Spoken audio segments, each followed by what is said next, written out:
Looking out on a stout red building. There's a slight exit for slight people. It's one of the largest intelligence resources in Southern California. It is a small outlet of a great octagonal network. Each school in Southern California retains part of this community.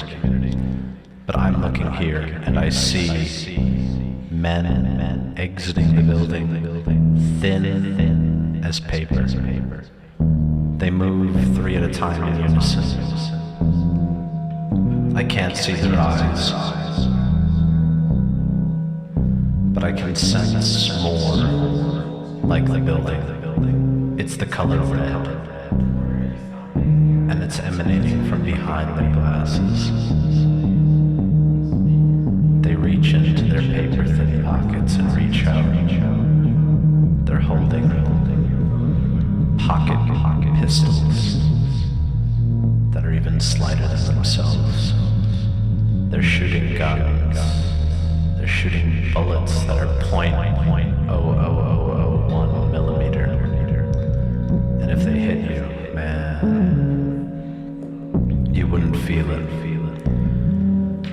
They're about as thin as letters are on pages. They shoot your head, and you start thinking a little differently. It's a replication of a method that had been perfected around the 1960s, when they started slipping other paper into the mouths of youth. Now, they go straight to violence. They'd begun perfecting the method, and since the 60s they've been working on something called the revelation of the method, where we can see these letter bullets fly, not across the page, but across the eye itself, like clouds across the moon, like straight razors across egg yolks.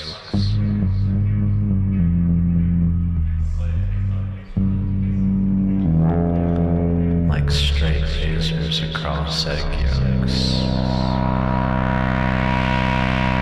Like fingers browsing Bibles for tired horses.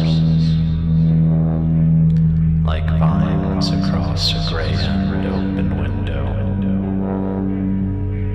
Like fingers bleeding from playing the guitar. New fingers, of course. Not calloused old ones, but ones so young.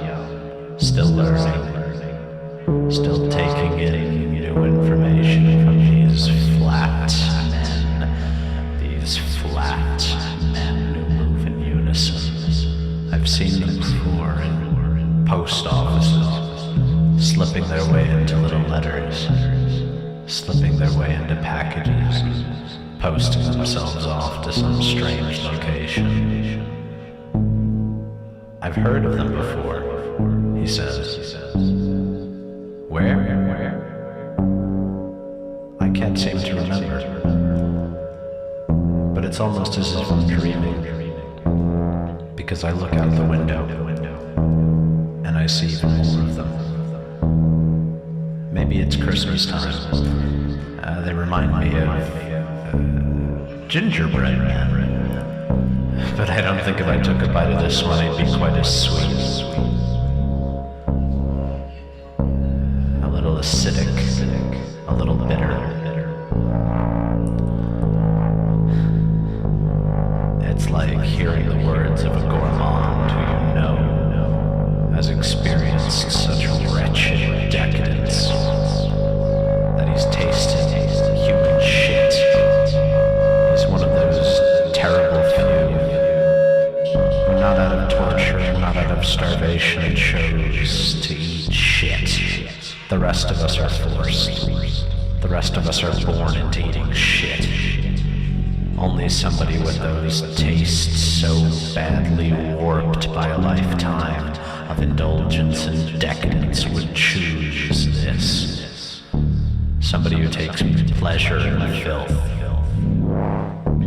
I've come to know enough of them. Now I'm looking out the window and I see trees that look like dogs. Like Byzantine dogs, wretchedly complex with all those vines and branches. When I look at a dog, I like to see the fur, I don't like to see the muscles rippling under the flesh.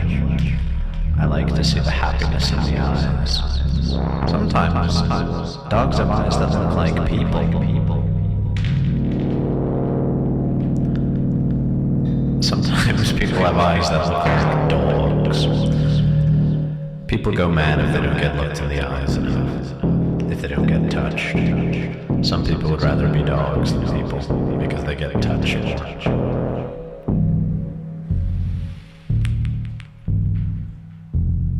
A girlfriend of mine was in a movie. She played a young girl whose family adopted a homeless person and treated him like a dog.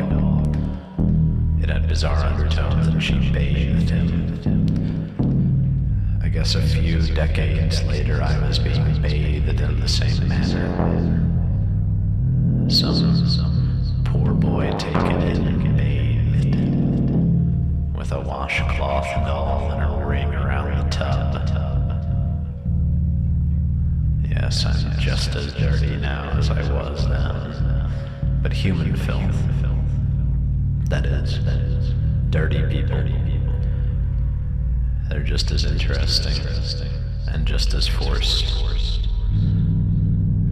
The elite pick and choose who they want in their life. It's like a work of art, just as everybody in this room was picked and chosen for the purpose. A purpose that was unclear, but gleaned through progress, through time. But the people forced to eat shit. They don't get to choose. They don't get to choose who tastes them, and they don't get to choose who they taste. So they take out below, and they can pretend to pick a girlfriend for a day, for an hour. Love. The key is charity. So says some young boy from centuries ago, whose words still sound as a millennium shine. Ages and ages and ages of terror condensed into language. A lifetime stolen away. With one letter. With one letter. With one sound. Each letter carries in it an archetypal phoneme. When I say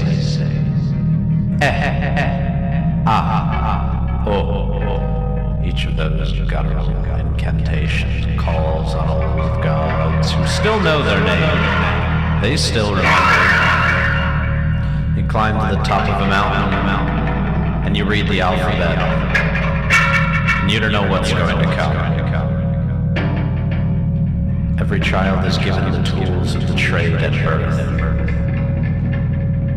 A secret trade that many forget by the time they can speak. That's the art of speech, rhetoric, cadence, all decadent occult arts. And music.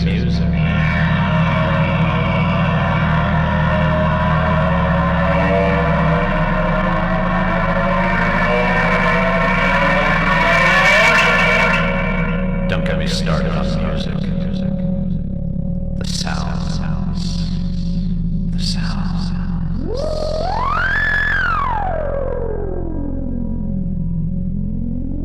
I like music that I've heard before in dreams. I like pop songs delivered from unconsciouses filled to the brim